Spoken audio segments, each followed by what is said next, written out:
welcome to How to Win the Lottery, Season 15, Danielle Chelosky Module, Episode 2, Pre-Gaming Grief. I'm Joey Lewandowski. This is only Episode 2? So Episode 1 was Cheat and Show Me Your Face. Yeah. Episode 3, which you will hear, listener, in 2 weeks, was Baby Bruce Female Loneliness Epidemic, and this is Pre-Gaming Grief. And then Episode 4 is our interview with Danielle. Right, because we're putting two things together for two different episodes because the books are short. Yes. Right. All sorts of new ground here this season on How to Win the Lottery. Yeah. A book club podcast. Yeah, keep sticking around and we will eventually tell you how to win the lottery. Well, look, if you follow Blake Middleton, our first author interview, he won a couple scratchers almost immediately. Yeah. Got that. So lottery bump. It's out there. Like I love the that help guy. is out there. I want to talk to Blake again. We should go to. I should have done my bachelor party in Jacksonville and hung out with Blake. It's 6 of my best friends and also this guy that we talked to once for 45 minutes. Yeah, but he's the best. Yeah, he'd be Get fun. some Jag lights. If we were to tour around Jacksonville, does he still live in Jacksonville or he just? I'm not keeping up with Blake. I don't know what's going on with him. But like he was at the time. Yeah. I would want to be brought around Jacksonville by nobody but Blake Middleton. To be fair, he was very dismissive when we were like, we'll come down to see you. He was like, you guys aren't going to do that. Which, to his credit, true. We also, like, in the state modules in between each season, we're like, we're going to go to the state. Yeah. And we haven't. Although, Ohio just wrapped, and we're about to go to Ohio. Yeah. So, very And excited. we might even make a trip to Putin Island. Putin Bay. Putin Bay. Probably not, though. We might. You never know.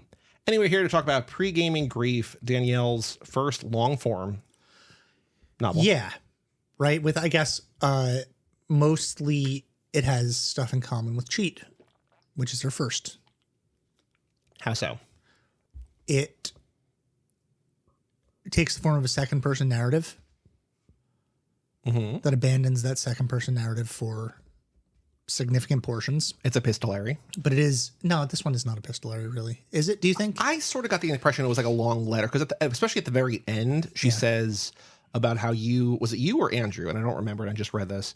We're going to call, we're going to text, but maybe letters. So I just sort of took it as like, oh, maybe it's... I think that's Andrew, though, too. I don't think it's you. Mm-hmm. But I kind of got the sense of like, it's a long correspondence via letter. Yeah, and then it ends with XOXO, Gossip Girl. Maybe. That would be a wild way to end the book. It would be so good. It would be so good. She's canonically entered it into the Gossip Girl universe. Mm-hmm. Yeah, and so it, you know, follows that same aesthetic pattern as Cheat in a much grander scale because it follows, it goes a lot deeper on the emotions, a lot raunchier on the sex, a lot. Yep. The More of everything.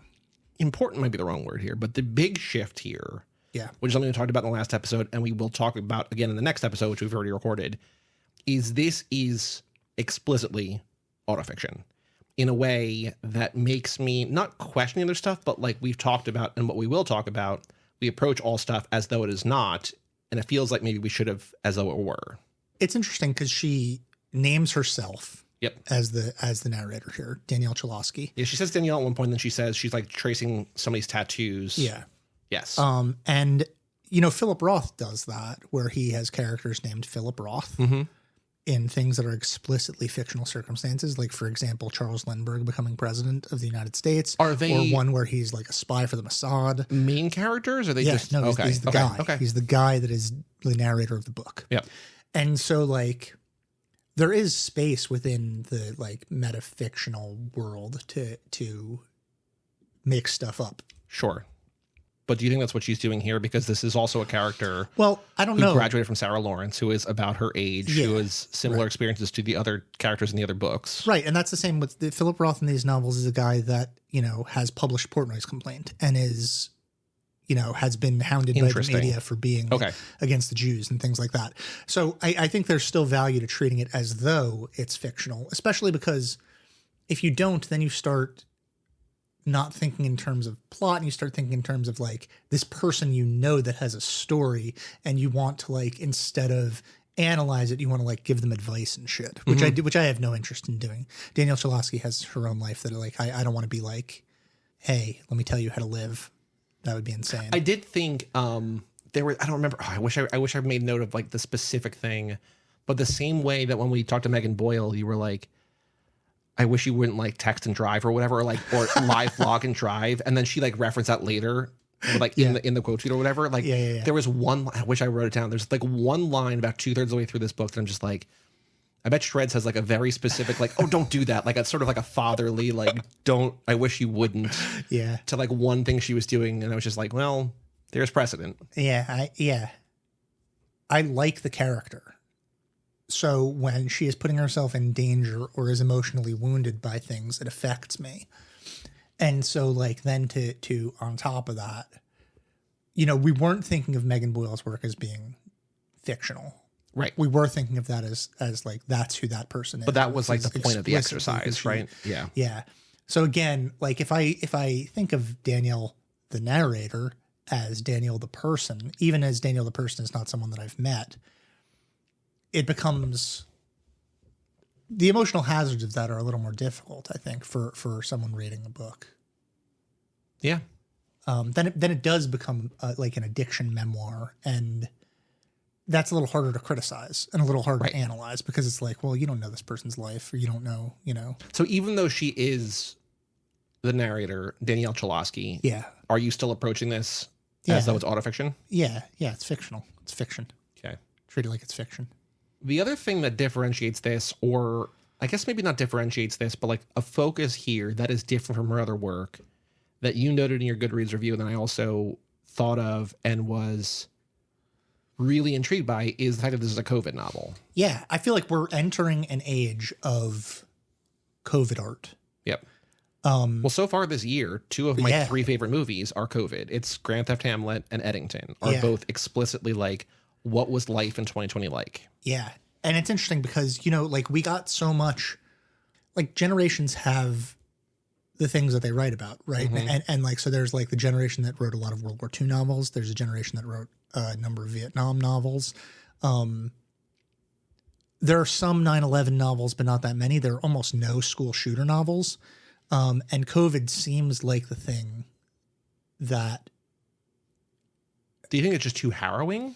No, it's somewhere. I don't think it's more harrowing than World War II was. No, right? but I mean, I think like if Norman Mailer were alive right now, he would be writing about COVID. Well, I mean, like the school shooter. Like, why is there no school shooter? Yeah, that's a great question. I think part of it is maybe not that it's too harrowing, but because media is, and this would go for COVID too. Media is oversaturated enough with that image. And it's something that was a collective experience. So I think a lot of people don't want to relive it or live it vicariously because they're still recovering from the thing that they live. Sure. And I don't know that's way more true for COVID than it is for school shooting. But also, like, even if you have not been in a place, what is it, like 1 in 3 or 1 in 4 students or something like ridiculous thing has like been at the site. Maybe it's not that high, but it's a very high number, or people who have been either not involved in or like around or like, like a degree of separation from someone. But like, even if you're not one of those people, it is still, you might not want to engage in piece of media when like literally every day you can open up the news and be like a school shooting or like a public shooting or whatever. Yeah. It's a little, I mean, it's also a little bit like sexual assault in media now. Yeah. Like when you run into it, you're kind of like, this feels hacky, and it feels like you're trying to emotionally manipulate something out of people. But the way that this book works with regards to COVID is, I think that it like, COVID is very much like the oh gosh, what's the word for it? It's like the matte painting in the background that creates the landscape for a film, right? So you have COVID is atmospherically 100% part of this book, and when she goes to Andrew's house, it's like very isolated, partially because of that. And when she's driving around with Quinn, like the world is much more isolated, and you can maybe get away more with going into abandoned places because there are just like less people around and stuff like that. And so it informs the plot, but it informs the plot in a very like non-manipulative, like this is just the way it was kind of way. Right. Well, it's also like it adds dimension to things where I think it's with Andrew where she says, I love you. And he's like, we haven't even been out in the world together. Yeah. Like it's a very specific, like not Stockholm syndrome, but you have such strong emotions. Again, our friend who I won't name because I don't remember if we bleep his name or not. We bleep everyone's names. I've also just stopped saying names for because I don't want to use bleep technology, but like I don't want to use bleep technology as though it were like every time we bleep, we use 100 gallons of water. Look. Yeah. Go ahead. Say. Someone we know, a really dear friend, was hit by a taxi, and then that, his new girlfriend took care of him, and then bam, went into COVID immediately. Yeah, COVID. And now they're married and seemingly great, right? COVID husband and wife, yeah. So I think that there is sort of like a pressure cooker where like either this is going to work or it's not. We're going to find out in a hurry. Yeah. But like the thing about this book that works is that like it's not like everything is going fine and I'm having sex with my boyfriend and page 75 my mom has COVID and she is all of a sudden like now I have to take care of her. Because like for a COVID novel, I don't think a single character we meet has COVID. Right, which is great. It's a quarantine novel. It's more than a COVID novel. And it's like and even that, it's like that's a background thing. Like if you were writing a Tumblr post about this book, would you include COVID as a hashtag in your description of the novel? No, maybe quarantine, maybe pandemic, maybe 2020 or something, but not the illness, not the virus. Yeah, so it's like that's interesting. The novel coronavirus. Yeah, right. So it's using that as a background, but I think like it really nails a specific time and place because of that. Yeah, and you don't see that many people tackling it, and that's because it takes a long time to write novels. So maybe they're just not out yet. Well, I also thought like when Trump was first elected, I was like, oh, we're going to get so much good art. And we didn't. Yeah, everyone thought that. It's. And maybe it takes time, or maybe like, I also think people are just like so overwhelmed and angry that it's just like, I can't create. Also, people are cowards now, and people are also not. Again, there's just such an oversaturation of all that stuff that I truly don't know if there's a unique take on Trump out there that if someone put in a book, I would be like, you got it. Right. Well, the South Park guys are doing something. I guess I haven't watched it. Neither have I, but like it's taken the world by storm. Yeah. That's also something that's nice. I mean, I don't want to record these episodes as close to this as we are normally now, but like it's nice to reference things that are happening now and not have the episode come out in 11 months. Oh, that's right. Yeah. Because this comes out like in August or something, or September maybe. So we're close. We're in the now. So why don't you plot us? Give us the plot. The plot's pretty thin, so you can. The plot is either epistolary or not, a series of letters or thoughts to an unnamed on again, off again boyfriend, as the narrator Danielle Chelosky talks about the other men in her life and what she is doing, and she's got another sort of on again, off again, older man, love of her life, sort of named Andrew. Who there was one thing in here. I know that I'm derailing. A lot of age gaps in these books. It was a prerequisite. This is on page 60. It was a prerequisite that I would come prepared to engage in a dialogue about something, whether that be music, comedy, film, literature. There was so much I didn't know and he wanted to fix that. He was baffled upon discovering I'd never listened to Pet Sounds. Played me Let's Go Away for a while. He explained lore about Werner Herzog, how he nearly murdered the star of his movie Fitzcarraldo. He lent me a book by Chuck Klosterman, showed me Amy Sedaris' Strangers with Candy. I'm just like, ooh, that's a little too close. Yeah, all those things are great, but it's also just like, and it's great to be into someone who is showing you things, but there's such a specific trope of like, older man takes younger woman under his wings and is like, let me show you how to appreciate art correctly. Well, I think that there is something that she has done in this and then also in Baby Bruce, where in Baby Bruce it's Townes Van Zandt versus Blink-182, where here it's a different form of that, but she is just like, it's not just Andrew, it's like multiple men who are just like, let me tell you what's good. Yeah, I think that might be like the default mode of specifically the kind of man in Brooklyn. No, but I mean there's plenty of guys in Brooklyn that are not like that at all because they're just like fucking meatheads or whatever, and they will like tell you how to exercise properly. Oh, but it's just like this kind of man that Danielle attracts or is interested in. Yeah, is interested in is the type of person that's going to be like, and now let me tell you about blah blah blah. Yeah, which is like a movie that I like/dislike to different degrees, but in the Barbie movie, there's a scene where the one guy is just talking about like Stephen Malkmus's talk singing connection to Lou Reed, and it's just like, oh fuck, like you like nailed that. Like you really like Greta Gerwig nailed that type of guy, which is kind of the type of guy that I am. So like I felt that like dig like specifically into me, but it's like that's good. It's a good dig, and I think Danielle is doing the same thing here, while also being like, I love this guy. Like she doesn't. No, she is not condemning these people. She's not condemning it, but she's doing it with the knowledge that the reader is going to know what's going on. Well, I think there is one guy who does not, because like a lot of the back half of this book is sort of like short-term dating app matches or hookups or short flings or whatever. And one guy says to her, I don't care what you think. I want to tell you what I think, or something like that. Like it's just right, like this. It's like a one-way street where like you're not teaching me things. I'm going to teach you things, and like that is maybe in the moment attractive to her, but also that guy does not stick around because that is very toxic. Yeah. But I think as I was saying, I think that the sly move here is that in whether it's in retrospect or in the moment, Danielle's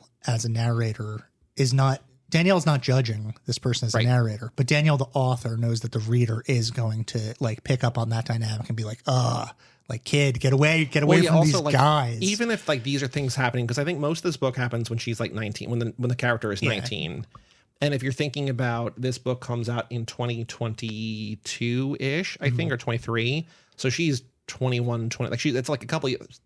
Again, I know that I'm blending reflecting on a younger character, but even and addressing 2 years difference, you'd be like, why was I there? Right? It's just like, that was a bad thing. But in the moment, like, because I think she does a good job of like the character, the narrator in the moment being like, this is all I want. Like, I want to be degraded. I want to be talked down to. I want to whatever. Yeah. There's a scene in this where she's like, there's something where it's like, my pussy was always wet when I was in that room with him. Like I was always ready for whatever. So like, that's also not a feature, but it's like indicative of just like a time of a person's life or a state of mind where it's like, and we get moralistic about sex because we think that like it needs to be with someone that you care about or something like that. But there is like a time in your life, whether you're male or female, that it's just like, I just want to fuck. Like I just in this like however many post-pubescent getting too depressed to do it years, like where it's like all I really want to do during this period is fuck, and that's fine. And it's like sometimes you're willing to maybe like get condescended to a little bit if it results in you coming. But I also think that in this book, like many of the other books, sex is not presented as like necessarily a joyful thing. No. Right? It's presented as something that is filling a hole in the way that like heroin fills a hole, or well, again, like the other narrator, she is an addict to either love or degradation, or also in this book, alcohol. Like early on, before it sort of becomes like more about sex than alcohol, like early on, like there's a couple guys who are like, you're able to drink a lot. Like they're like surprised by like how much she is able to put away in a way that's like, oh, this should be like a warning sign, but it doesn't actually, like you wonder like when the bottom will hit. And like, and also like similar to Baby Brews, like I think one of the benefits of reading this novel is that like the narrative it's not a narrative about how bad things can get, right? Like the Markley books, right? It's not a narrative about like, here we're going to like ratchet things up until you can't stand it anymore, and then like she's at the typical addict's rock bottom. It's not about that, because it's not about recovery really, and it's not about not doing the things that she's doing. She's just telling like an emotionally honest story about these moments and how you get there. And so on a craft level, that's not that interesting to me. But I think anytime that someone is able to present a like emotionally complex situation honestly, in good faith, and like she's not trying to trick anybody about it. Like there's nothing about this novel where it's like it's trying to be clever or trying to make you like it's going to drop something on you like 30 pages later because like, oh, and you didn't know that this was actually my doctor or something like that. Right. So like there's no plot machinations or anything like that. But what she's doing is very accurately representing a difficult state of mind. And that is really interesting to me. There's another thing that I appreciate that she does not do in this, which is like the narrator here is a writer, like a music critic and whatever. And it seems like there would be a trope in this kind of thing where it's like they're slaving over their craft or whatever. Like, it's not even brought up. Like, there's a couple, like the one guy's just like, I can do your job, and she's like, he could. Like, he knows more about music than I do, and I have my that's job. Also I think also as readers we're also like meant to like kind of again roll our eyes at that guy, because it's just like, well then fucking do it, dickhead. Like if you're so smart and you know so much about music that and you like think enough to tell a young woman that her job is so unimportant that you could do it just as well as she does, then like, why don't you just do it? Right. Quit being an asshole. Yeah. This book, sort of a little bit different than Cheat and Show Me Your Face, and I think sort of starkly different from Baby Bruise, is that, or I guess like Cheat, but definitely different from Show Me Your Face, and pretty different from Baby Bruise, is the use of technology in this, where it's not like everything is like she's always on her phone or this or that or whatever, but like there's a lot of mention about like Hinge and Bumble and Tinder and whatever. But then I also found like it was nice at the end when she like finds Andrew on Instagram and messages his ex, and she's like, this fucking guy, right? She's like, I know. Like there's that bonding moment where, because we talk about, which you'll hear in 2 weeks if you listen, Baby Bruise sort of exists outside of technology, which sort of works in a really interesting, cool way, considering it's like a contemporary story. It feels very much like a 90s novel outside of the text messaging and stuff like that. And here, there's not a lot of technology, but there's some instances like it is somebody who like, and she talks about like when you called, she took an Uber to the train and took the train and the taxi from the train or whatever. Like it's things that only exist in the last couple of years, 10 years, 15 years, whatever. But it doesn't feel like, and then we played Candy Crush on the couch or whatever or something. Yeah, it's not like if, for example, like if the Bret Easton Ellis of 1985 were writing this novel, there would be so much stuff about like being on Grindr and being on like it would be like there would be so much details about the internet. Different approach to a thing, yeah. Because I also think that like as I've been watching, because I've been catching up on, I think I mentioned this in some recent I don't know, it doesn't matter. But I've been catching up on the With Gorley and Rust podcast, and it's mostly old like 70s, 80s, 90s horror movies. And there's something so nice about just like before phones. And I remember like years ago, and I only had this realization this week, and I don't think it's tied to chelosky stuff, but maybe it is, where somebody was like, why do you love It Follows? And I couldn't really like articulate, but I think it's because that is the best version of a new movie of recreating the feeling of watching one of those old movies. Like the only piece of technology is that like little like e-reader that's in the clamshell. Strange. Where one of the times I saw that movie, there was a Q&A with David Robert Mitchell. He's just like, oh yeah, like we just thought it was cool. Like we didn't want to like clue people into whether it's like the 70s or the 90s or current day or whatever. And I feel like there's something that's so, as we are so overwhelmed by like screens and by this and that and whatever and technology, and the phone's always there, to be like, you can tell stories without it. Yeah, well, and it's weird because plot stuff has been so fucked up by the phone. And because it's like, and actually, I think this is something that, because I didn't think that when I was reading this book, I was never like, I never felt like, well, why is nobody on their phones? Why is this like, it didn't feel like it was underdone. It didn't feel like it was overdone. It felt like it was perfect for a world that she was painting. But now that I think about it, if I'm imagining what's happening in this book in my head, or if I were filming a movie of this book, characters in the background will be looking at their phones constantly and things like that. It's just not important to the actual plot of the book. Because I also think that in the same sort of thing, but a different type of technology, I think so much of the book, as we were talking about before, is her and Quinn driving around to like different abandoned things, and it just feels like they're driving shitty cars. Yeah, that could be like that could be fucking the Pacino and Gene Hackman movie Scarecrow from the 70s, where they're just like in a shitty car driving around America. Yeah. Right? Like it could easily just be that. Is that movie good? Scarecrow? Yeah, it's awesome. Never heard of it. Yeah, you should watch it. I will. But like it just feels like they're driving around, because at one point the car dies and they get like another like sort of also shitty car, but like a different color, so she gets excited about it. But it just feels like they're driving around a thing that like might not even have like an aux. It's like either like a cassette tape or a CD player at best. And it's just like, yes, it's 2020. We are in quarantine, but also it's still kind of the 90s. Yeah, this it's interesting now that you bring it up, because I also didn't think about class that much while reading this novel. That's normally a thing that is very infects my brain very much. So like, I think probably I didn't think about class because it seemed like maybe like Danielle Chelosky is like the exact same class that I am. Like the exact same version of middle class that I am. Although she did go to a much better school than I did. But it's like she's not wealthy, but she's not like lacking for money. So like she just exists in this space where it's like because that's my experience, I think of that as like the default.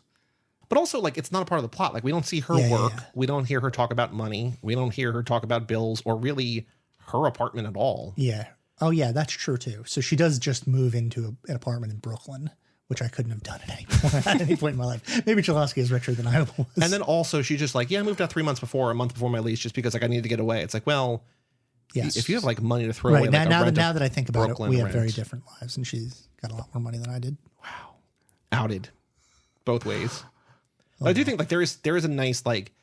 Because I think as you get toward the end of the book, I'm like, I wonder how this is going to end. Like whether it's going to be like spoilers for Baby Bruce or where like it goes to rehab or something. You know what I mean? But it's just like she just leaves Brooklyn. It ended very suddenly. And there's also a very strange part.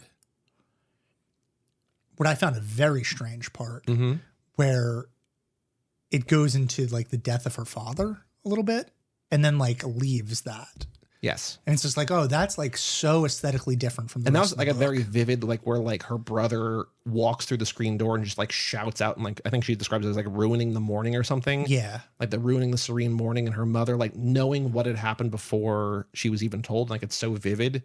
And then we just don't come back to it. Yeah, it's a very, that feels like a very different aesthetically from the rest of the book.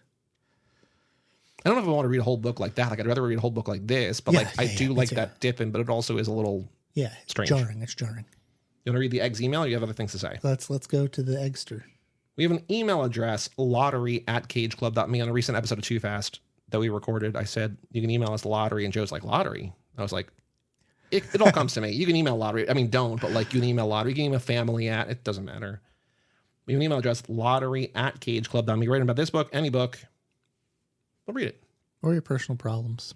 Meg's reaction to pregaming grief. This was not my favorite Chelosky piece that we've read, but I didn't hate it.